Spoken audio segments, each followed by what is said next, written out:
और माननीय मुख्यमंत्री के सामने एक सीट के लिए आया तो वो अपने थूक को अपने से चाटने का काम किया। राजद के पीठ में खंजर भोंकने का काम किया। आदरणीय लालू प्रसाद यादव के पीठ में खंजर भोंकने का काम किया। और इनका नाम भी मैंने रखा था कुर्सी कुमार। वो साबित हो रहा है कि ये कुर्सी कुमार है। तीसरे नंबर की पार्टी बिहार में मुख्यमंत्री है। ये तो आश्चर्य की बात है, कभी ऐसा होता नहीं है।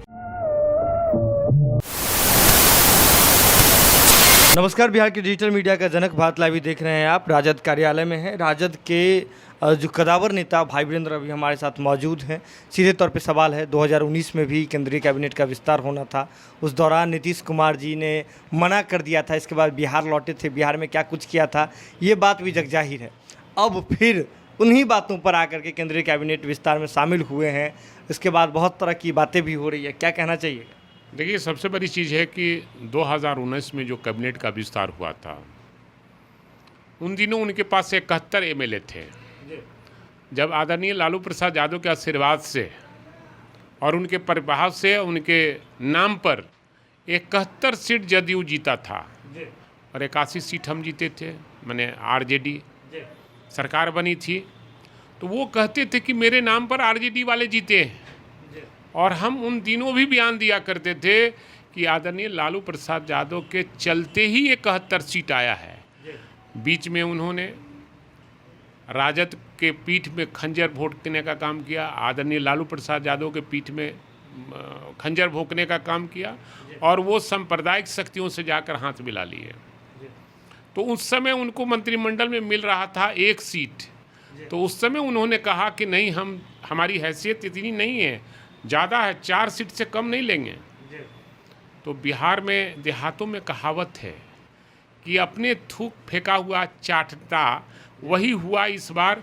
और माननीय मुख्यमंत्री के सामने 1 सीट के लिए आया तो वो अपने थूक को अपने से चाटने का काम किया और अपने जाति को चयन करने का मौका मिल गया और अपनी जाति को वो मंत्री बनाने का काम कर दिया।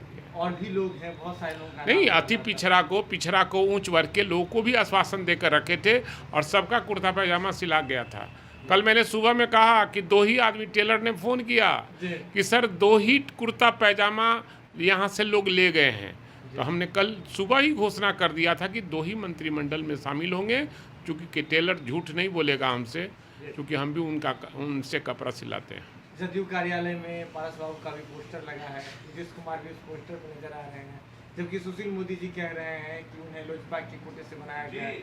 किस कोटे से हैं, कहां से हैं? अब किस कोटे में तो माननीय प्रधानमंत्री जी बताएंगे, माननीय मुख्यमंत्री नीतीश कुमार जी बताएंगे कि किस कोटे से उनको मंत्री बनाया गया है।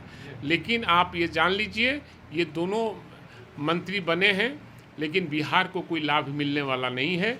बिहार को विशेष राज्य का दर्जा दिलाने के लिए हमारे दल के मुख्यमंत्री जब थी आदरणीय राबड़ी देवी जी, वो मांग की थी अटल बिहारी वाजपेयी जी जब प्रधानमंत्री जी थे, और ये लोग मंत्री थे केंद्र में, और ठंडे बस्ते में उसको रखवा दिया था लोग। और बिहार के लोगों के आंख में धूल झोंकने के लिए, बिहार को विशेष राज्य का दर्जा दिलाने के लिए ये हल्ला करते हैं। हमारे नेता ने उन दिनों भी कहा था, आदरणीय लालू प्रसाद यादव जी ने, कि आप आगे बढ़ो, आप तुम्हारे साथ हैं, कंधे से कंधे मिलाकर बिहार का विकास कराएंगे और बिहार को विशेष राज्य का दर्जा दिलाने में जो भी लड़ाई होगी हम तुम्हारे साथ देने का काम करेंगे। लेकिन इन्होंने जाकर सांप्रदायिक शक्तियों से हाथ मिला लिया, अपना चांदी बन कर लिया।